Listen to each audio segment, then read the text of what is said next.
Ninguém acredita em mim quando eu conto o que aconteceu. Eu vejo nos olhos das pessoas no momento em que começo a falar sobre aquelas noites nas montanhas. Elas ficam com aquele olhar, uma mistura de pena e desconforto, como se estivessem vendo alguém surtar em tempo real. Minha própria irmã acha que eu inventei tudo porque não consegui lidar com o estresse que estava sofrendo. Minha terapeuta usa palavras como resposta a um trauma e padrão de reconhecimento hipervigilante, quando o que ela realmente quer dizer é que acha que eu imaginei tudo. Mas eu sei o que eu vi. Eu sei o que me perseguiu por aquela mata. Eu sei o que agarrou meu tornozelo na escuridão e quase me arrastou para longe. E eu tenho provas. Não o tipo de prova que convenceria um cético, mas prova suficiente para mim.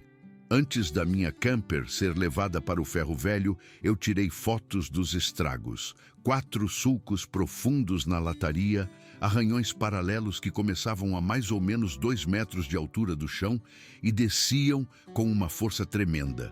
O metal foi arrancado em lascas, rasgado como se fosse papel alumínio em vez de aço automotivo de verdade.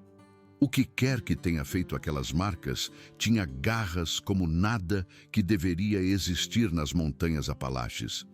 O que quer que tenha feito aquelas marcas era alto o suficiente para alcançar mais de 2 metros de altura sem se esticar. O que quer que tenha feito aquelas marcas queria que eu soubesse que poderia rasgar qualquer coisa que eu usasse como proteção. Agora, eu guardo cópias dessas fotos em todo lugar. No meu celular, no meu notebook, impressas e guardadas num cofre à prova de fogo, com backup em 3 serviços de nuvem diferentes. Algumas pessoas podem chamar isso de paranoia. Eu chamo isso de garantir que eu nunca esqueça o que aconteceu e garantir que eu tenha algo para mostrar às pessoas quando elas descartam minha história. Não que as fotos mudem a opinião de alguém. Elas olham e dizem coisas como estrago de urso ou você deve ter batido em alguma coisa na estrada. Elas não querem considerar a alternativa. Elas não querem acreditar que algo vive naquelas montanhas, algo que não aparece em nenhum guia de campo, algo que persegue e aterroriza qualquer um tolo o suficiente para se aventurar fundo demais em seu território. Mas estou me adiantando. Deixe-me começar do início, de antes de tudo dar errado, quando eu achava que uma viagem de acampamento sozinha era exatamente o que eu precisava para colocar minha vida nos eixos. 6 meses antes da minha viagem, eu atingi o que meu médico chamou de esgotamento profissional completo, ou burnout. Eu trabalhava como técnica de veterinária em um hospital de animais movimentado em Columbus, Ohio, e o trabalho que eu um dia amei havia se tornado uma fonte de ansiedade e exaustão constantes.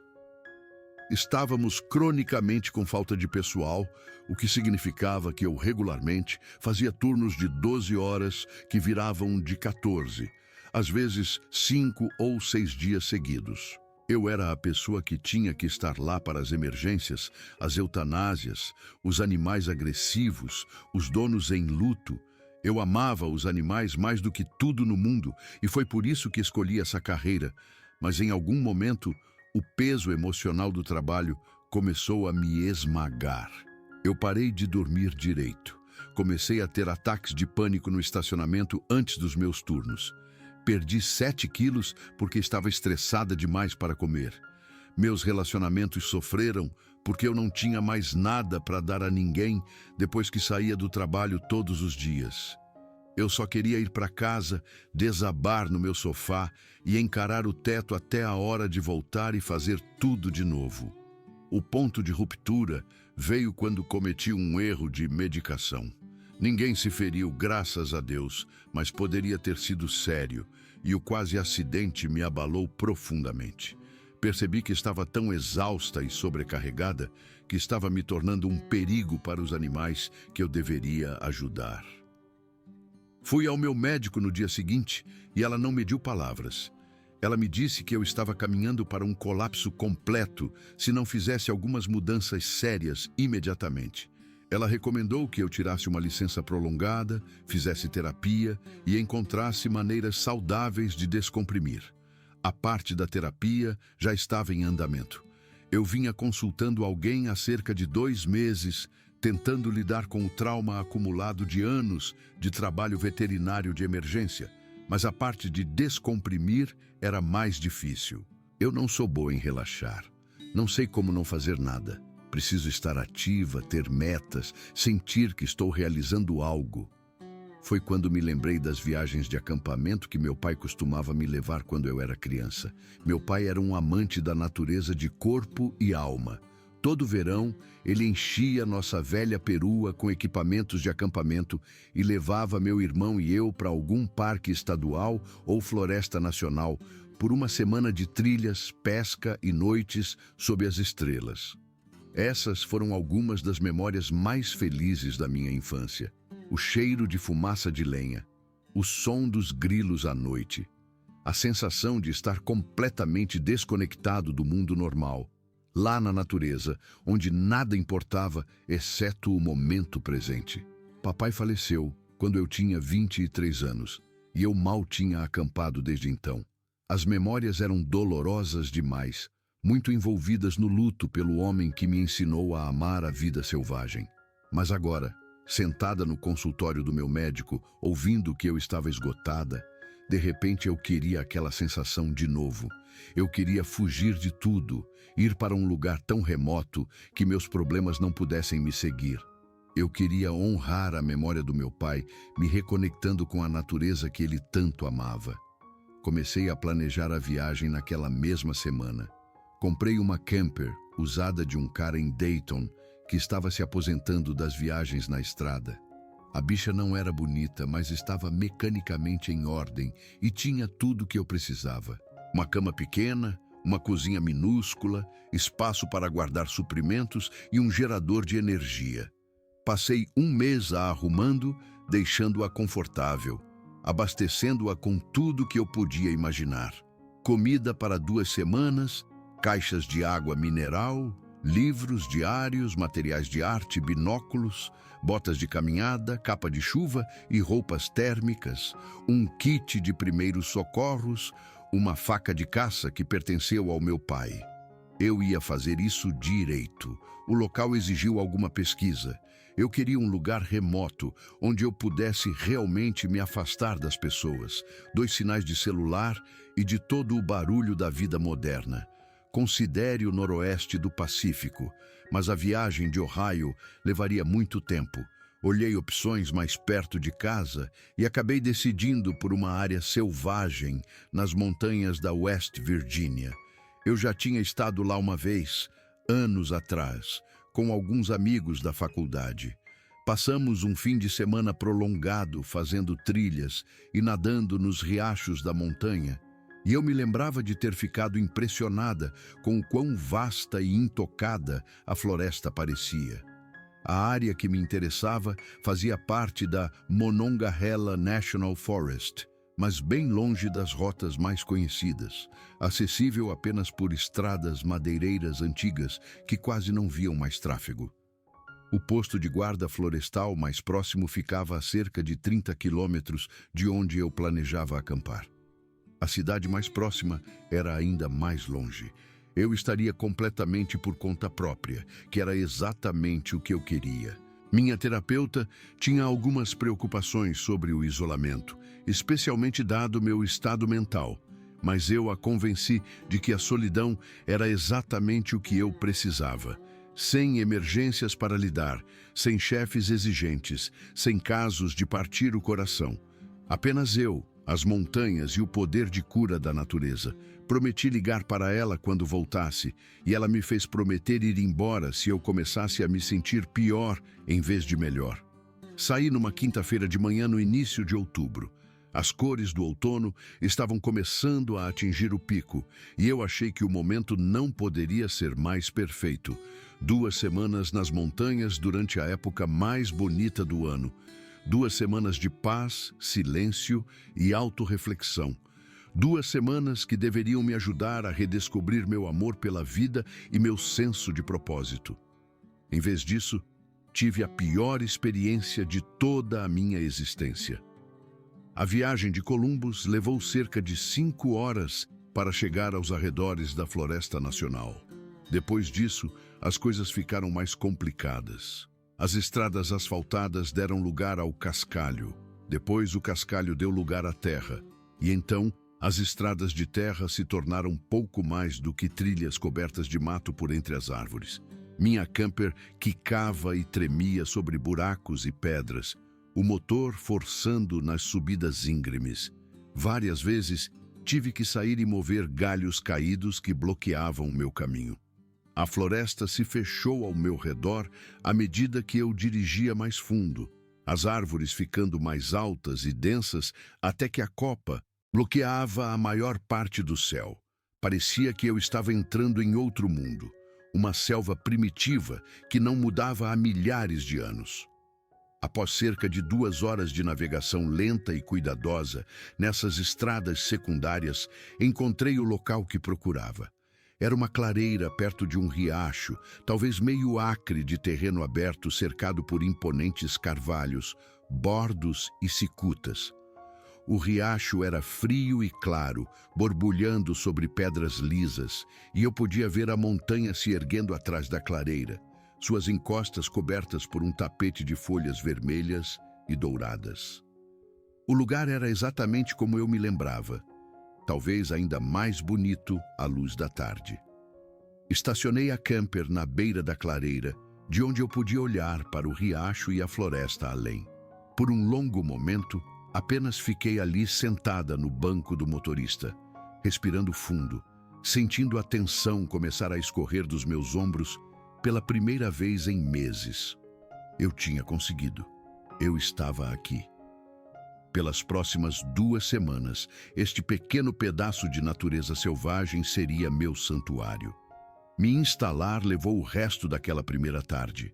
Nivelei a camper, usando alguns blocos de madeira que eu havia trazido especificamente para esse fim. Montei minhas cadeiras de acampamento e a pequena mesa dobrável do lado de fora.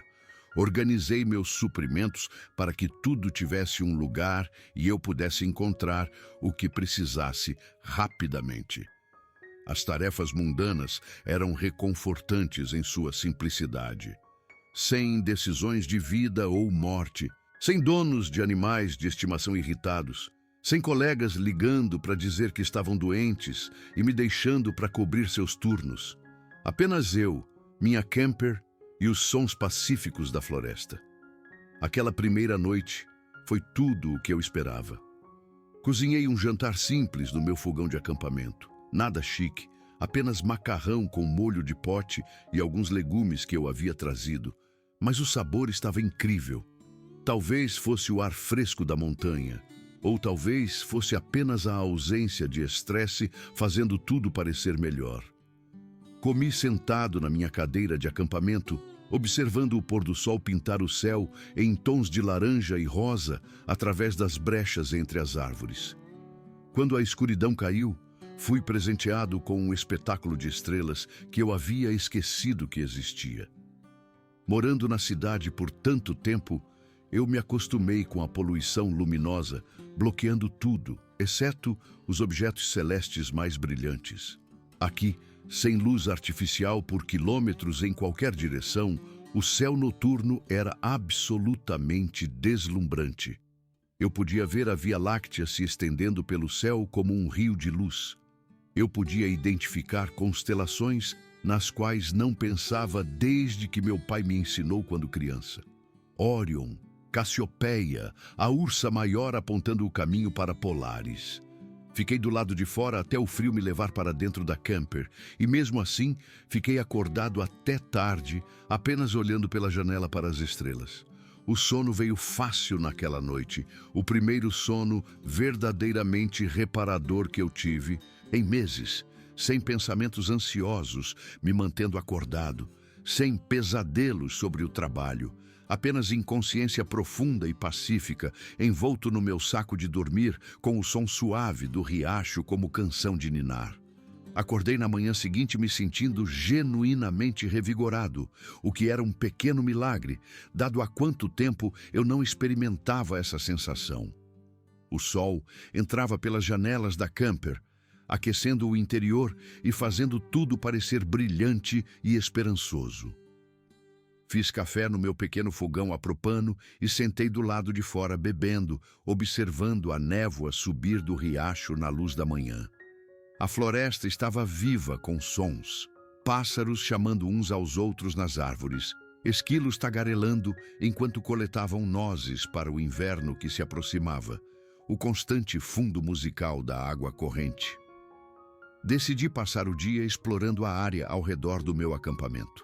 Arrumei uma mochila com água, lanches e a faca do meu pai e saí por uma das trilhas antigas que saíam da clareira. A trilha estava coberta de mato em alguns lugares, claramente não mais mantida, mas eu ainda conseguia seguir o caminho desbotado através da vegetação rasteira. Caminhei por cerca de 6 quilômetros naquela primeira manhã, serpenteando por uma floresta densa, cruzando pequenos riachos em pedras, subindo encostas suaves que ofereciam vislumbres ocasionais das montanhas ao redor. No meio da minha caminhada, me deparei com algo interessante, os restos de uma antiga operação de mineração. Havia peças enferrujadas de equipamentos espalhadas ao redor da entrada de um poço desabado, os restos de edifícios que apodreceram até suas fundações e pilhas de rejeitos que foram cobertos por musgo e samambaias. Uma placa de madeira, quase ilegível após décadas de intempéries, identificava o local como a mina Hollow Creek, estabelecida em 1892, fechada em 1923. Passei cerca de 1 hora fuçando o local antigo, tirando fotos com o meu celular e imaginando como devia ser a vida dos mineiros que trabalharam aqui há mais de um século. O lugar tinha uma qualidade sinistra, todas aquelas máquinas enferrujadas e estruturas em ruínas sendo lentamente recuperadas pela floresta. Mas também era fascinante, um pequeno pedaço de história esquecida escondido nessas montanhas remotas. Voltei para o meu acampamento no final da tarde, agradavelmente cansada do exercício e do ar fresco. Tentei pescar no riacho, mas não tive sorte. Tudo bem. Eu realmente não esperava pegar nada, e o ato de lançar a linha e observar a água já era relaxante o suficiente. Cozinhei outro jantar simples, assisti a outro pôr do sol espetacular e fui para a cama cedo, sentindo-me contente e em paz. 2 dias de viagem, e eu já estava começando a me sentir como eu mesma de novo. A ansiedade constante que me atormentava há meses estava finalmente começando a afrouxar seu aperto. Eu estava dormindo bem, comendo bem e, na verdade, aproveitando minha própria companhia pela primeira vez em muito tempo. Pensei em ligar para minha terapeuta para dizer que a viagem estava funcionando. Mas, claro, não havia sinal de celular aqui. Eu teria que esperar até voltar para a civilização para compartilhar as boas novas. Naquela noite, adormeci ouvindo uma coruja piar em algum lugar na escuridão, completamente inconsciente de que as coisas estavam prestes a tomar um rumo aterrorizante. A terceira manhã foi quando notei pela primeira vez que algo estava errado, embora eu não tenha reconhecido como um sinal de alerta na época. Acordei por volta das 7. Fiz meu café como de costume e saí para saudar o dia. Foi quando vi a lenha. Na noite anterior, eu havia juntado uma boa pilha de galhos e gravetos e os empilhado cuidadosamente ao lado da minha fogueira. Eu estava orgulhosa de quão organizada eu tinha sido, separando a madeira por tamanho para que eu pudesse facilmente fazer uma fogueira quando quisesse.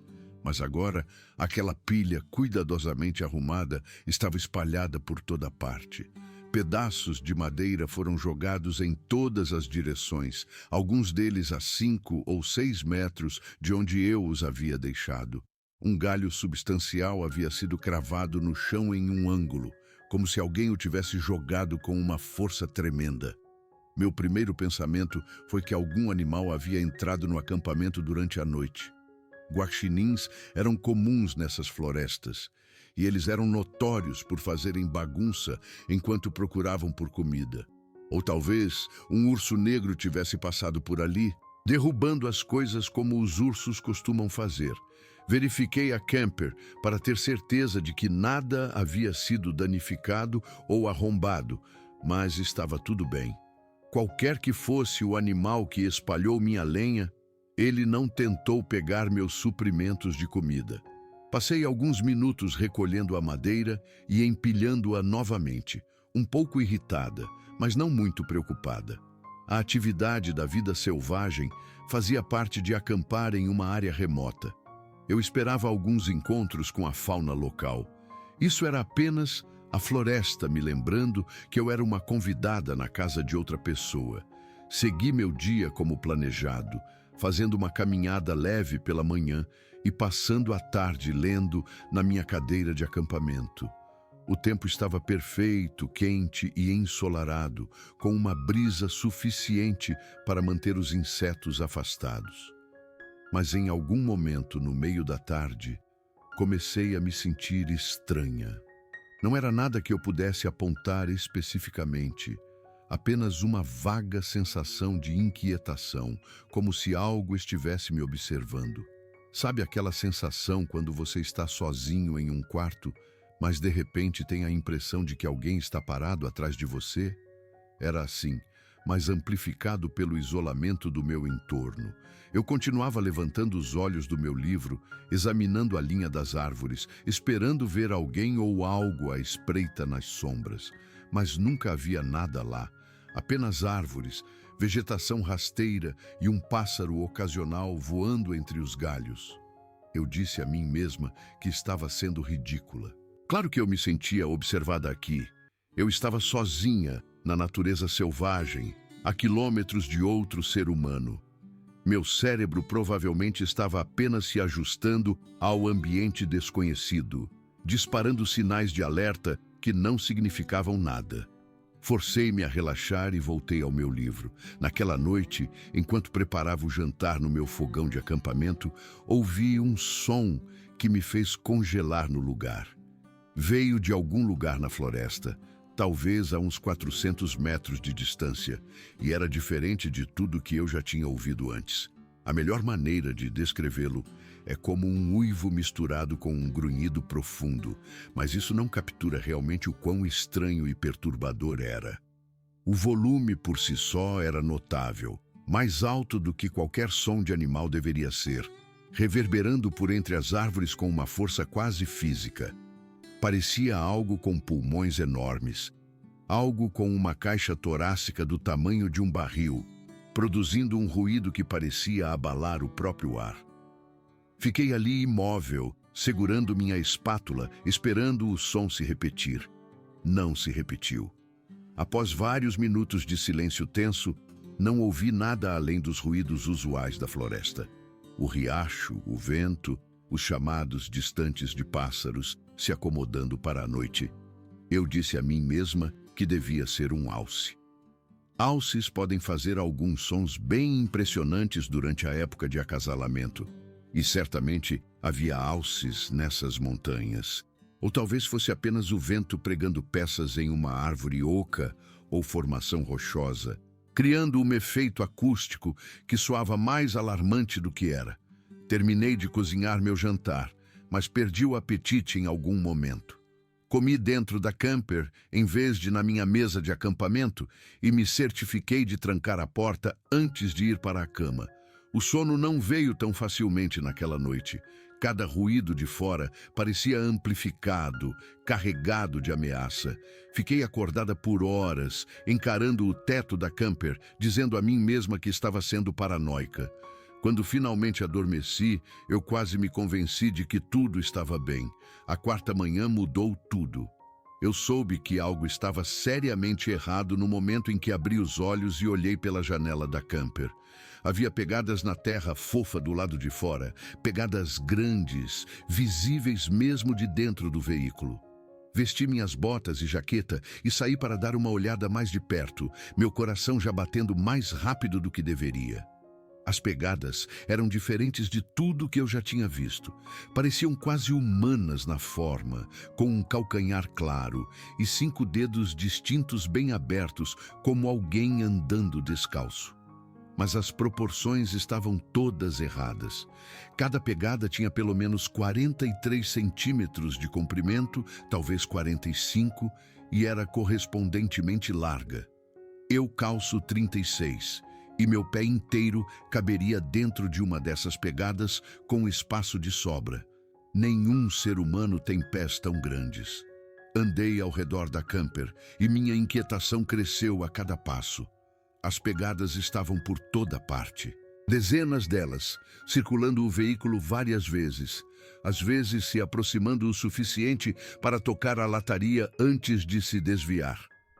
O que quer que tenha feito essas pegadas, passou um tempo considerável andando ao redor da minha camper durante a noite, estudando-a, talvez me estudando enquanto eu dormia a poucos metros de distância, atrás de uma fina parede de metal. Tentei racionalizar o que estava vendo. Ursos podem deixar pegadas que parecem vagamente humanas em certas circunstâncias, quando suas patas criam impressões específicas em solo macio. Mas estas não pareciam pegadas de urso. Ursos não andam eretos sobre 2 pernas por longas distâncias, e estas pegadas claramente mostravam um andar bípede, um pé na frente do outro, passo após passo. O que quer que tenha feito essas pegadas andava sobre 2 pernas como um ser humano, mas era muito maior do que qualquer humano poderia ser. Considere arrumar as malas e ir embora naquele momento. A parte racional do meu cérebro gritava para mim que algo estava errado, que eu deveria sair enquanto ainda podia. Mas outra parte de mim, a parte teimosa, a parte que passou meses planejando esta viagem, não queria desistir tão facilmente. O que eu ia dizer às pessoas? Que fiquei com medo de umas pegadas estranhas e fugi? Eu estava ansiosa por esta viagem há tanto tempo. Eu não ia deixar que uma atividade animal incomum a estragasse. Então, tomei uma decisão da qual me arrependeria pelo resto da minha vida. Decidi ficar, mas ser mais cuidadosa. Manteria a camper trancada à noite e ficaria alerta para quaisquer outros sinais de atividade incomum. Se as coisas piorassem, eu sempre poderia ir embora. Passei a maior parte daquele dia me sentindo nervosa e tensa. A atmosfera pacífica dos dias anteriores havia desaparecido completamente, substituída por uma ansiedade constante de baixo nível que tornava impossível relaxar. Tentei fazer uma curta caminhada à tarde, esperando que o exercício ajudasse a acalmar meus nervos, mas só consegui andar cerca de 1,5 km antes de voltar. A floresta parecia diferente agora, mais escura e ameaçadora, mesmo com o sol brilhando e o dia estando lindo. Cada sombra parecia suspeita. Cada farfalhar na vegetação rasteira me fazia virar, esperando ver algo me observando. No meio do caminho de volta para o meu acampamento, encontrei algo que fez meu sangue gelar. Várias árvores jovens haviam sido quebradas a uns 2,5 metros do chão. As quebras eram recentes, a madeira exposta ainda pálida e úmida de seiva, provavelmente da noite anterior ou daquela manhã cedo. E não eram mudas pequenas. Eram árvores com troncos de 7 a 10 centímetros de diâmetro, substanciais o suficiente para que quebrá-las exigisse uma força significativa, e o que quer que tenha feito isso era alto. Alto o suficiente para alcançar 2,5 metros de altura sem nenhum esforço aparente. Eu praticamente corri o resto do caminho de volta para minha camper. Minhas mãos tremiam tanto que mal consegui colocar a chave na porta e entrar. Sentei-me ali por um longo tempo, tentando organizar meus pensamentos, tentando entender as evidências que se acumulavam. Pegadas grandes que pareciam quase humanas, árvores quebradas a 2,5 metros do chão. Sons estranhos durante a noite, a sensação constante de estar sendo observada. Algo estava nesta floresta comigo. algo grande, algo forte, algo que vinha visitando meu acampamento enquanto eu dormia. A parte lógica do meu cérebro insistia que deveria haver uma explicação normal. Um urso com pegadas incomuns, as árvores danificadas pelo vento ou por doença. Minha imaginação correndo solta porque eu estava estressada e sozinha. Mas outra parte de mim, a parte que confiava nos meus instintos, sabia que algo não estava certo. Eu deveria ter ouvido essa parte. Deveria ter arrumado minhas coisas e ido embora naquela mesma tarde. Em vez disso, eu fiquei. E naquela noite as coisas pioraram muito.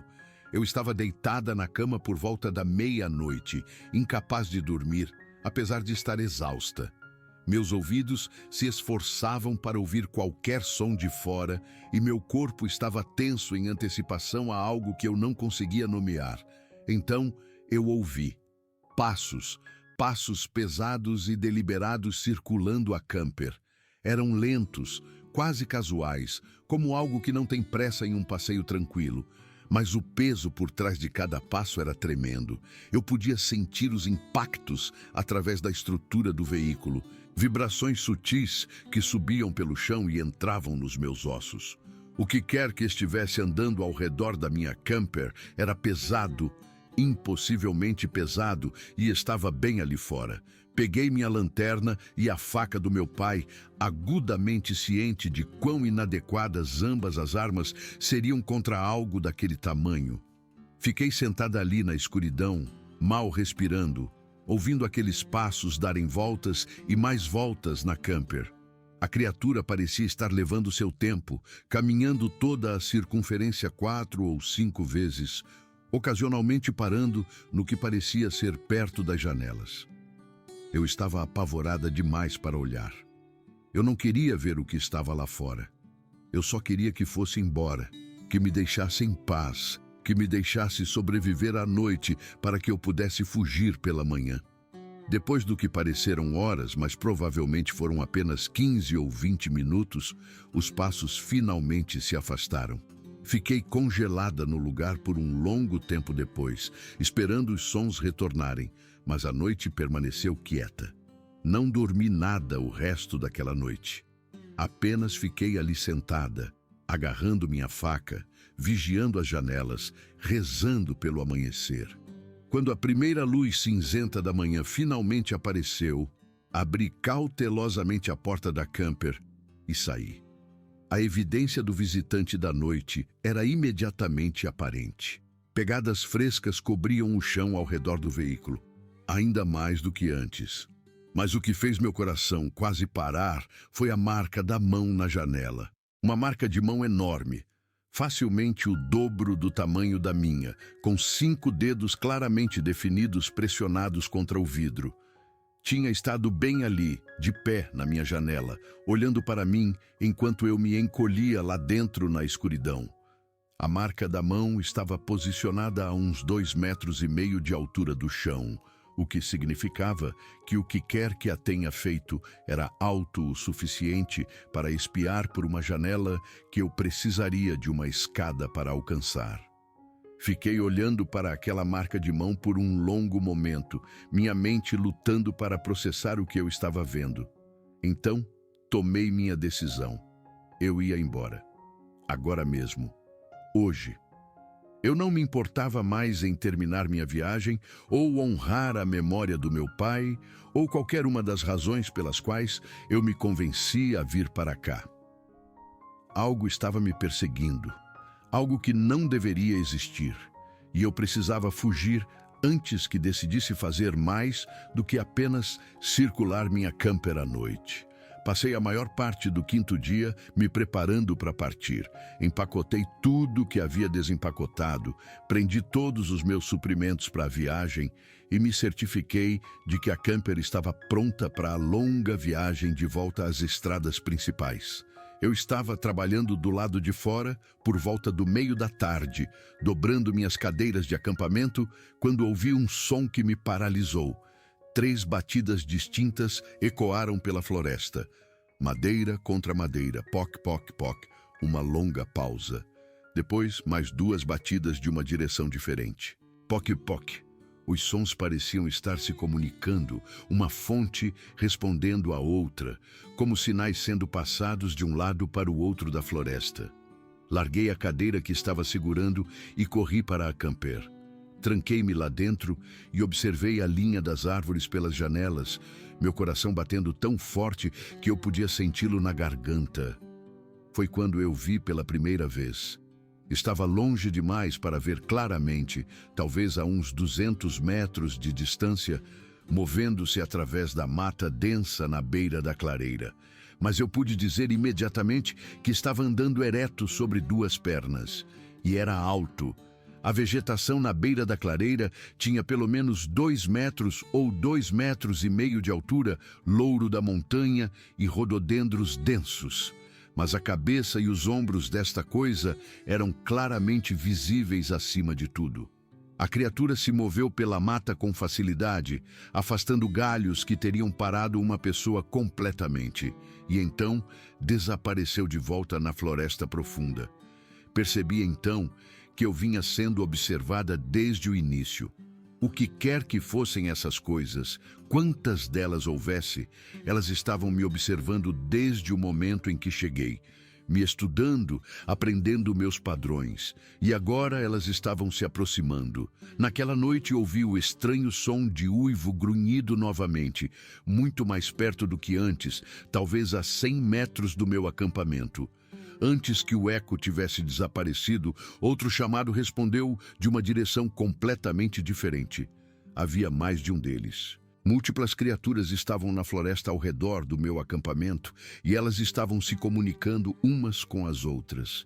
Empurrei minha pequena mesa contra a porta da camper para barricá-la e fiquei acordada a noite toda com minha faca na mão, com medo demais para sequer considerar dormir. Cada som de fora me fazia pular. Eu podia ouvir movimento na mata, galhos quebrando, vocalizações ocasionais que não correspondiam a nenhum animal que eu conhecia. As criaturas estavam lá fora, circulando, esperando. Pelo que eu não sabia e não queria descobrir. Assim que o sol nascesse, eu ia ligar a camper e dirigir para fora dali o mais rápido que as estradas permitissem. Eu não me importava se danificasse o veículo no terreno acidentado. Eu só precisava escapar. A sexta manhã trouxe um novo horror. Quando finalmente criei coragem para olhar para fora, encontrei marcas de arranhões frescas no exterior da camper. 4 longos sulcos paralelos na lataria, posicionados a cerca de 2,5 metros de altura do chão. Os arranhões eram profundos, cortando a pintura e o próprio metal, enrolando-o em alguns lugares pela força pura por trás deles. O que quer que tenha feito essas marcas tinha garras como facas e a força para usá-las com um efeito devastador. Minhas mãos tremiam tanto que mal consegui colocar a chave na ignição. Eu a virei, rezando para ouvir o motor rugir. Nada aconteceu. Apenas um som de clique, depois silêncio. A bateria estava morta, mas isso não fazia sentido. Eu vinha ligando o gerador regularmente para manter tudo carregado. A bateria estava ótima no dia anterior. Com uma crescente sensação de pavor, saí e abri o capô. O problema era imediatamente óbvio. Os cabos da bateria haviam sido desconectados, mas não com cuidado. Eles foram arrancados com tanta força que os conectores de metal estavam dobrados e torcidos, danificados além do que eu poderia consertar com minhas ferramentas limitadas. Algo havia desativado meu veículo de propósito. Algo tinha certeza de que eu não poderia ir embora. O pânico total me atingiu então. Eu estava presa. O posto de guarda florestal mais próximo ficava a 30 quilômetros de distância, através de uma floresta densa e desconhecida. Meu celular não tinha sinal, como esperado para um local tão remoto. Mas esse fato, que parecia tão atraente quando eu estava planejando meu retiro pacífico, agora parecia uma sentença de morte. Eu estava completamente isolada de ajuda, completamente sozinha, e algo nesta floresta havia me deixado encalhada aqui intencionalmente.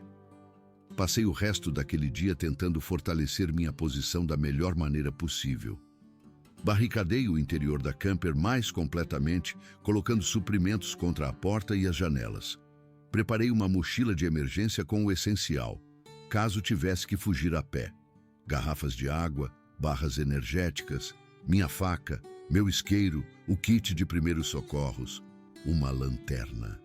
Verifiquei e reverifiquei tudo, tentando me manter ocupada para que o medo não me paralisasse completamente. No final da tarde, as pedras grandes começaram a cair perto da camper, jogadas de algum lugar na floresta. Eu ouvia um assobio enquanto elas faziam um arco no ar, depois um baque pesado quando impactavam o chão. Algumas delas eram do tamanho de bolas de softball, grandes o suficiente para causar sérios danos. Uma atingiu o teto da camper com um estrondo tremendo que me fez gritar. Outra rachou o para-brisa, deixando uma teia de aranha de vidro quebrado em seu rastro. O que quer que estivesse lá fora estava brincando comigo, me aterrorizando, demonstrando que poderia me alcançar mesmo dentro do meu abrigo de metal.